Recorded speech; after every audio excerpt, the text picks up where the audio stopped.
Ada yang belum beres dari rencana pemerintah membebaskan ibu kota dari banjir. Proyek normalisasi Sungai Ciliwung kini mandek. Pembebasan lahan sulit dilakukan.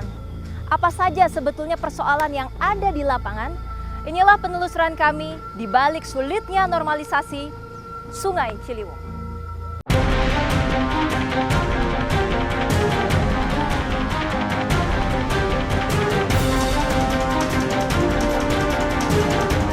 Tapi di sini sih pahit-pahitnya ya udah emang nggak ada pergantian. Nggak ada, kan tanahnya tanah ini. Soalnya kita di sini nggak ada punya sertifikat. Ada.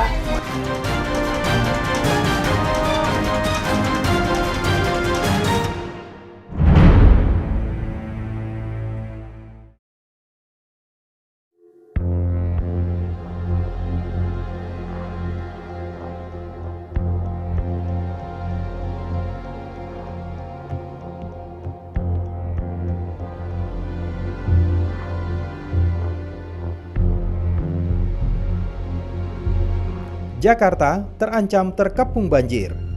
Proyek normalisasi Sungai Ciliwung mandek. Jalan keluar atasi banjir di ibu kota tertunda. Terkendala pembebasan lahan. Apa yang sesungguhnya terjadi di lapangan? Kami menelusuri jejak proyek normalisasi Sungai Ciliwung ini. Kami mendatangi daerah Kebun Pala, Jakarta Timur. Salah satu daerah padat penduduk di bantaran Ciliwung. Daerah ini termasuk yang paling awal terdampak banjir saat sungai meluap. Tapi suka ada petugas-petugas yang banyak. Bilangnya nggak patuh. Udah gusur ya Pak? Terus Iya Pak, iya Bu. Kapan Pak? Ngukur doang, ngukur lagi. tapi sempat nggak sih dari warga, dari ibu gitu malah, wah nggak sih nggak mau gitu. Banyak gituan warga pada begitu. Pada begitu. Banyak. Alasannya? Oh, alasannya Bapak itu kan udah zaman tahun berapa itu itu mah gusur kita di per meter kayak mau enggak kayak kudu apa. Tapi diganti rugi sih bilangnya. Oh, Kalau mereka bilangnya apa ceritanya? katanya mau diganti rugi duit per meter terus.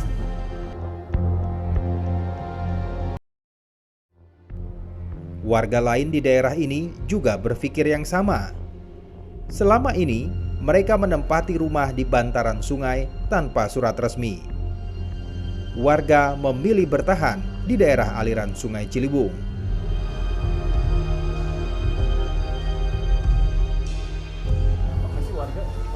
Udah pada nerimain sih. Kaki belakang udah pada kosong tuh. Itu bangunan itu kan udah pada nggak diurus sama yang punyanya, orang tahu Mau dibangun tapi digusur. Iya, udah pada. Ya, orang mau nggak mau terima. Kalau nggak pemerintah kita susah. Itu diganti rugi sih. Tahu sih enggak. Oh nggak, cuma langsung di Ya, tahu tapi nanti tahu deh kalau ada rencana ngedadak gitu dibagiin duit. Tapi di sini sih pahit-pahitnya ya udah emang nggak ada pergantian. Nggak ada, kan tanahnya tanah ini. Soalnya kita di sini nggak ada punya sertifikat. Ada. Bayar pajak doang. Ada pajak doang. sekarang kalau warga mah. Ya kalau bisa kita ganti bangunan doang kali. Iya. Tapi PBB ada, sertifikat nggak dong? PBB bayar kan. Cuman nggak punya surat rumah doang. berapa tuh kalau seperti itu? Sekarang udah dinolin ya? Nol. Udah lama. Dulu berapa? Ya murah. 20.000, 25.000. Sekarang udah dinolin udah berapa tahun? Ada datanya sebenarnya ada ya, data rumahnya sebenarnya ada ya. Kalau Ada berapa peta, atas nama. sertifikatnya berarti kalau ini tanahnya maksudnya tanah Pemerintah, garapan. atau tanah garapan.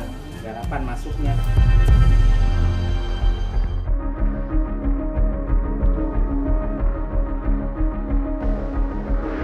Di luar wilayah Kebun Pala, kami mendapati tumpukan tiang-tiang beton. Tiang beton itu sedianya akan digunakan sebagai turap penyangga Sungai Ciliwung yang akan dinormalisasi. Tumpukan tiang-tiang beton ini sudah bertahun-tahun mangkrak, dibiarkan berada di bibir Sungai Ciliwung. Awalnya dulu sekitar tahun 2015-an ya, 2013 apa 2015 itu sudah ada program normalisasi Sungai Ciliwung gitu, yang seperti yang dilihat ini ada tiang-tiang pancang. Sudah mulai sih akan ada normalisasi, tapi akhirnya ngangkrak nggak jelas seperti apa kelanjutannya gitu, nggak tahu lagi gimana. Oh enggak, saya belum dapat info kenapa kendalanya stop. Nah, kalau saya sih jelas terganggu karena sebagai pengelola lahan bingung nih, ini mau dikelola atau jangan-jangan nanti kita kelola tiba-tiba ada penggusuran gitu. Akhirnya lahan yang ada segini luasnya kita diamin aja. Kita berpikir oh mungkin sebentar lagi digusur gitu, tapi nyatanya ya nggak digusur-gusur juga gitu.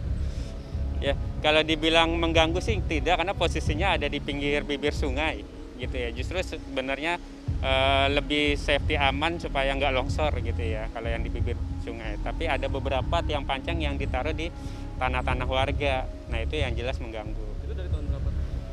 Kita 2015.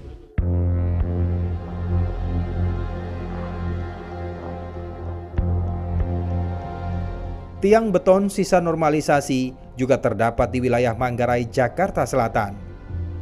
Warga menyebut normalisasi tak diteruskan lagi. Ya, itu kan rencananya kan memang buat normalisasi tuh, buat patok-patok yang di pinggiran itu. Tapi sampai sekarang belum berjalan. Pengen diselesaikan nggak sih Pak normalisasi? Ya sebenarnya harus gitu banjir. Harus diselesaikan biar nggak banjir ya Pak? Biar nggak banjir. Oke, dengar. Pemprov DKI Jakarta kesulitan membebaskan lahan di bantaran sungai. Sebagian warga tidak memiliki surat-surat atas tanah dan bangunan mereka. Sebagian lainnya memiliki surat-surat resmi atas tanah dan bangunan. Target tergantung daripada pembebasan lahan. Itu, jadi sangat tergantung itu. Karena kami memasang target nanti kalau tanahnya belum kami nggak bisa bekerja juga. Penyediaan atau pembebasan lahan terus setiap tahun ada. Jadi kebutuhan lahan itu banyak sekali ya. Dalam 5 tahun ke depan aja kita belum bisa menuntaskan penyediaan lahan. Karena 13 sungai yang di Jakarta itu seluruhnya harus kita lebarkan. Jadi lebarkan, kemudian juga di pinggir sungai, kiri kanan itu harus dibuat jalan. Ya. Jadi ada program yang sudah baku, juga demikian juga di waduk, situ, dan embung. Jadi semuanya kita perhatikan. Jadi memang anggaran banjir ini terus kita tingkatkan dari tahun ke tahun karena memang kebutuhan lahan yang harus dibebaskan itu banyak sekali.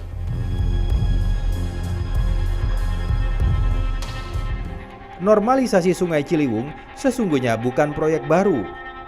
Niat mengembalikan badan Sungai Ciliwung itu sudah ada dan dilakukan sejak 2013 lalu. Pekerjaannya terhenti di tahun 2017.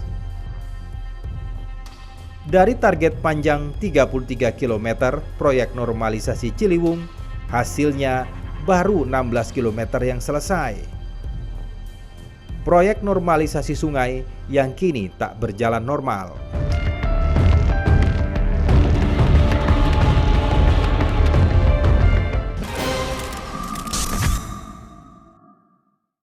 Dari 33 km proyek normalisasi Sungai Ciliwung, baru 16 km yang rampung.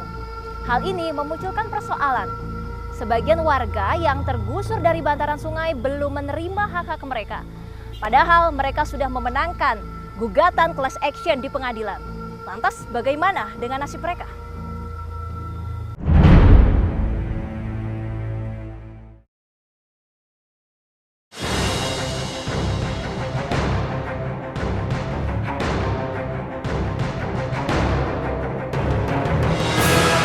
Normalisasi Sungai Ciliwung yang baru berjalan 16 km justru menyisakan persoalan. Sebagian warga yang tergusur hingga kini belum menerima hak-hak mereka. Sementara pembebasan lahan di bantaran Ciliwung tak kunjung selesai. Rupanya masih ada sekitar 93 kepala keluarga di daerah Bukit Duri, Tebet, Jakarta Selatan belum menerima ganti rugi yang sesuai. Kita melakukan pemetaan studi sejarah kampung. Jadi asal-usulnya dulu bagaimana, dan kita menemukan itu surat-surat perfounding Indonesia. Jadi selain yang girik-girik dan juga yang sudah sertifikat penuh, ada sistem pajak juga, Tapi performing Indonesia itu sah sebagai bahan milik hukum yang sangat potensial dibantu untuk sertifikat penuhnya lewat Prona dan Larasita. Nah, sudah ada 14 surat bersertifikat penuh di situ. Nah, surat-surat penuh. Nah, itu sebabnya kita juga yang kelima melakukan pemetaan di bidang hukum, yaitu soal kepemilikan tanah. Kisah serupa juga disuarakan oleh Ibu Ratna. Rumahnya yang berada di wilayah Bukit Duri, Jakarta Selatan juga digusur untuk normalisasi badan Sungai Ciliwung. Namun Ibu Ratna belum menerima ganti rugi. Karena kan kita sistemnya class action ya Mas, jadi gabungan dari 3 RW ini. Nah dari 3 RW ini, 1 RW menjadi kepala kepala perwakilan nih yang ditunjuk buat ke pengadilan, mewakili warga-warga yang memang surat kepemilikannya kayak PBB, AJB atau HGB. Tapi secara hukum yang saya tahu, saya bukan orang hukum, mau PBB sekalipun, kepemilikan masyarakat Indonesia nih secara hukum, dia tetap wajib dan sah untuk diberikan hak pergantiannya. Sandiawan Sumardi maupun Ibu Ratna adalah satu dari sekitar 355 kepala keluarga di wilayah Bukit Duri, Jakarta Selatan yang tergusur dari Sungai Ciliwung. Mereka meminta ganti rugi yang layak, sebab rumah mereka yang tergusur memiliki surat-surat resmi. Proses normalisasi sudah berlangsung, namun hak-hak mereka masih terkatung-katung. Kalau progres ke depannya sampai 4 tahun lebih ini belum ada ya Mas. Artinya kayak shelter, kita udah ketunda-tunda nih.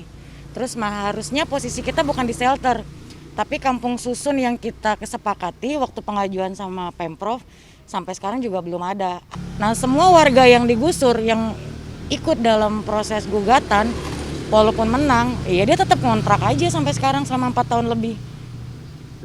Ya mau dibilang terkatung-katung atau terbengkalai, ya begitu adanya. Kalau kita nggak cari sendiri ya kita nggak bisa hidup Mas. Sedikitnya 93 kepala keluarga di wilayah Bukit Duri ini membawa kasus mereka ke pengadilan dengan gugatan class action. Warga menggugat Pemprov DKI dan Kementerian Pekerjaan Umum. Hasilnya, pengadilan memenangkan mereka. Pemerintah Provinsi DKI Jakarta harus membayar ganti rugi.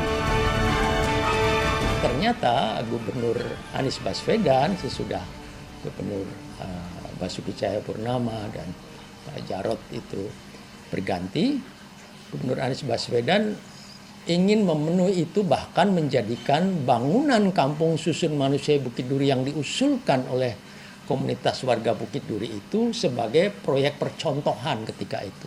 Sehingga konsep-konsep kampung susun yang berbeda dengan bukan sekedar kepemilikan tanah dan rumahnya yang milik warga, tapi lebih pada ketersediaan.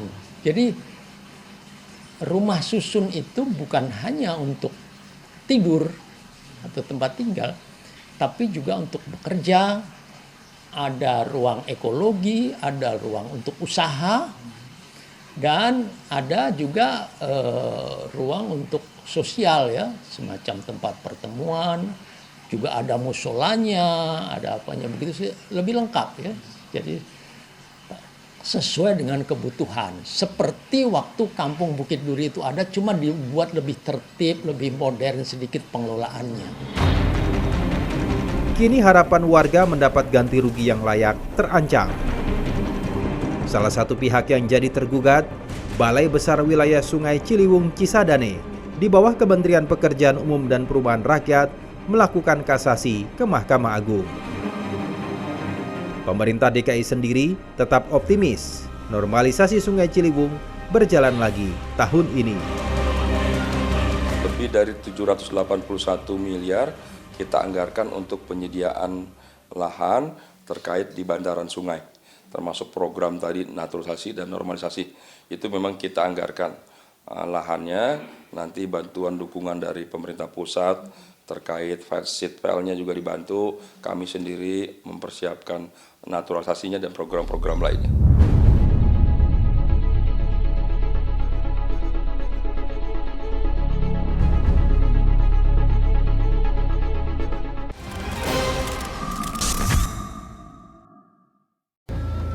Normalisasi Sungai Ciliwung nyatanya bukanlah perkara mudah. Pusat dan daerah yang belum satu suara menjadi kendala. Padahal ancaman banjir bisa datang tiba-tiba. Saksikan program Telusur setiap hari Rabu pukul 10 malam. Kami akan menghadirkan investigasi terbaik kami untuk Anda. Sampai jumpa.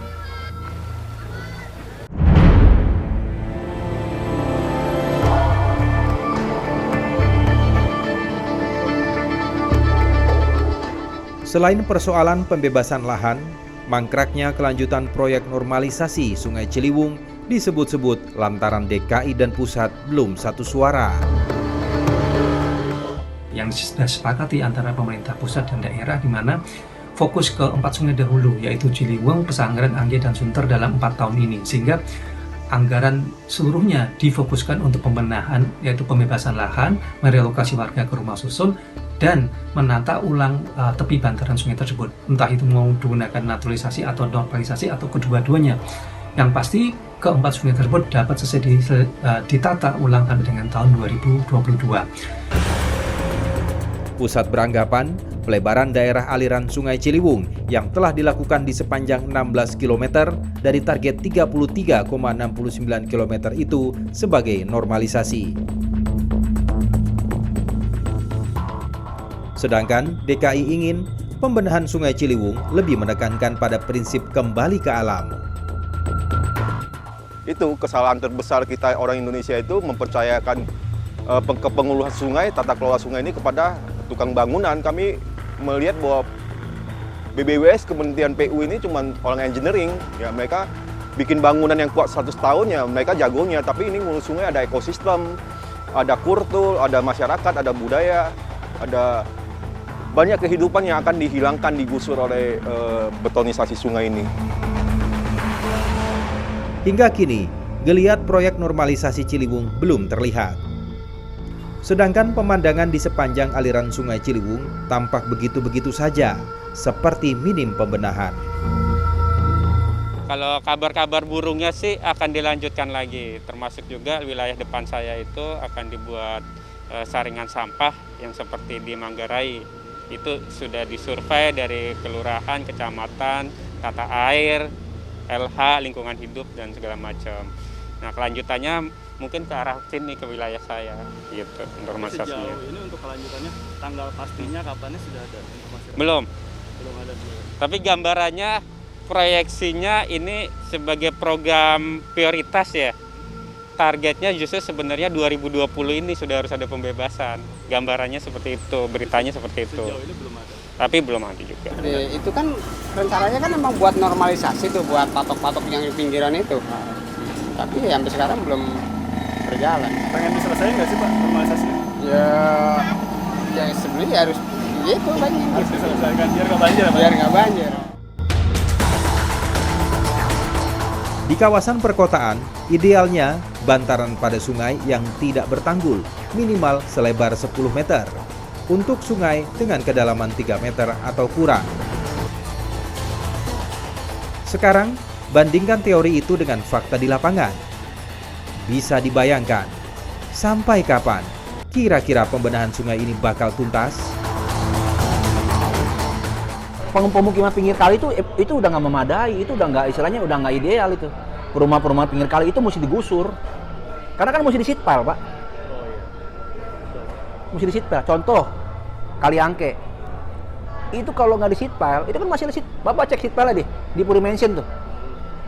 Boleh aja ke sana Pak, investigasi. Itu banyak terbengkalai itu, zaman dulu dibeli tuh, zaman Pak Ahok tuh. Di sana terbengkalai. Lah itu udah dibeli pakai uang rakyat tuh. Itu gimana pertanggungjawabannya? Nggak dipasang-pasangin. Lucu. Sekarang mau suruh pasang, dibilang tanahnya belum dibebasin. Ya, kalau belum dibebasin kenapa lu beli, Bos? Harusnya kan bebasin dulu, sudah clear, baru lu beli seat pile-nya, baru dipasang. Nah, sekarang kalau tanahnya belum beres, seat pile gimana? Masa lu jadi kayak sampah? Itu kan uang rakyat itu. Normalisasi Ciliwung terhenti. Bendungan kering Ciawi di Bogor, Jawa Barat tak kunjung rampung. Saat hujan deras mengguyur Jakarta, resiko banjir siap mengepung ibu kota.